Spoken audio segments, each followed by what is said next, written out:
Allô, ici Marie-Noëlle Marino de Marginale et Heureuse. Aujourd'hui, je vous parle d'éducation alternative, d'éducation libre, d'apprentissage en famille avec mon invité du jour.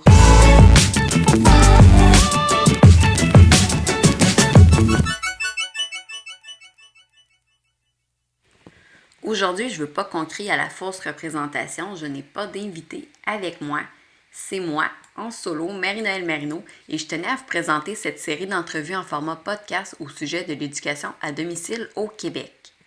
Je voulais tout d'abord me présenter. Donc, certains me connaissent déjà par mon blog Marginale et Heureuse ou par mon implication au blog Maman Zen, mais je suis certaine que d'autres vont également me trouver par hasard, et c'est beaucoup pour ces gens-là que j'ai décidé de vous parler tout d'abord de moi, avant de me lancer et de partager la première entrevue. Je suis une maman de 2 garçons éduqués à la maison. C'est un choix qu'on a fait parce que justement, c'était un choix. On avait le droit de faire ça. Mais maintenant, je vois pas comment on pourrait faire autrement. Ça fonctionne juste parfaitement avec notre réalité familiale. Donc, je suis pas seule. J'ai un conjoint avec qui je fais équipe. On est un couple de travailleurs autonomes. Donc, les deux, on travaille de la maison. Puis, on passe du temps avec nos enfants.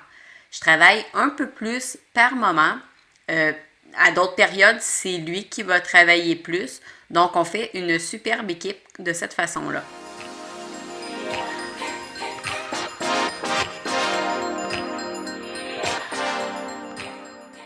J'ai décidé de lancer une série d'entrevues en format podcast parce que c'est un format que je trouve pratique pour les parents éducateurs, pour les parents tout court même, du fait qu'on peut les écouter un peu partout en faisant des tâches du quotidien, en étant dans l'auto, peu importe. Dans les prochaines semaines, vous aurez droit à des entrevues avec des parents éducateurs en lien avec leur début dans cette grande aventure qu'est l'éducation à domicile. Vous allez en apprendre plus sur leur parcours, comment ça se passe pour eux l'éducation à domicile, est-ce qu'ils suivent un horaire ou est-ce qu'ils trouvent les réponses à leurs questions, pourquoi est-ce qu'ils ont choisi cette voie.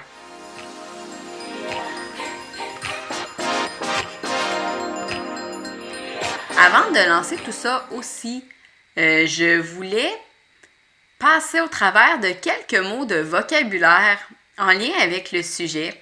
Donc, si c'est un sujet que vous connaissez beaucoup, peut-être que vous allez trouver que c'est de base, mais j'ai réalisé que pour des gens qui sont tout nouveaux là-dedans, des fois, ça peut être mêlant. Donc, le terme école-maison, c'est un terme qu'on est plusieurs à utiliser simplement parce que les gens rapidement comprennent ce que c'est. Mais ça ne réfère pas nécessairement à imiter ce qu'on fait à l'école, mais version à la maison.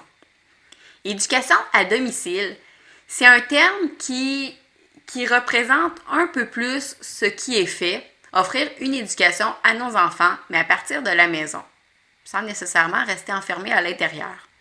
Apprentissage en famille, un terme que j'aime beaucoup parce que, en tout cas personnellement chez moi, c'est un peu ça, on apprend tout le monde ensemble.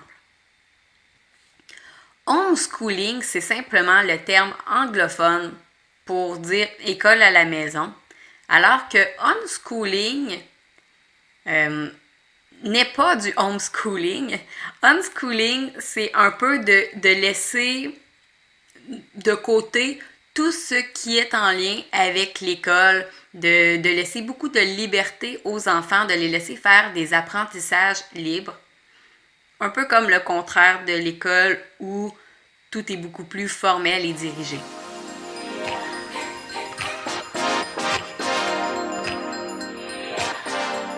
Je vous invite à vous abonner au podcast et à me suivre sur les réseaux sociaux. Vous pouvez me trouver un peu partout sous le nom de Marginale et Heureuse. Merci beaucoup.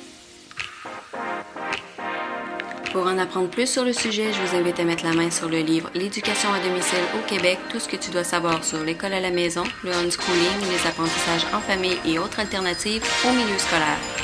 Puis on se dit à la prochaine!